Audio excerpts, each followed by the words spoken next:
पंतप्रधान नरेंद्र मोदींच्या हस्ते शिवडी न्हावा शेवा अटल सेतूचं लोकार्पण। पंतप्रधानांचा अटल सेतूवरून प्रवास।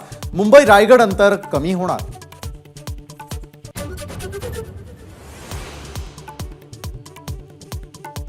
मुंबई नवी मुंबईतील अनेक विकास कामांचं पंतप्रधान मोदींच्या हस्ते उद्घाटन। दिघा रेल्वे स्टेशन, खारकोपर, उरण रेल्वेसह अनेक प्रकल्पांचं लोकार्पण।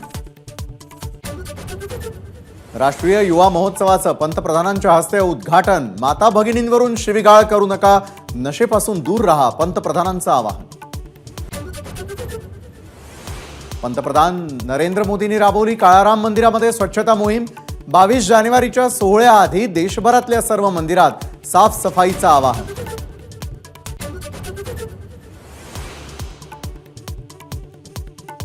नाशिक मुंबईमधील शक्ती प्रदर्शनातून महायुती अभेद्य असल्याचा संदेश। पंतप्रधानांच्या रोड शो मध्ये मुख्यमंत्री, दोन्ही उपमुख्यमंत्रीही सहभागी। एबीपी माझा, उघडा डोळे बघा नीट।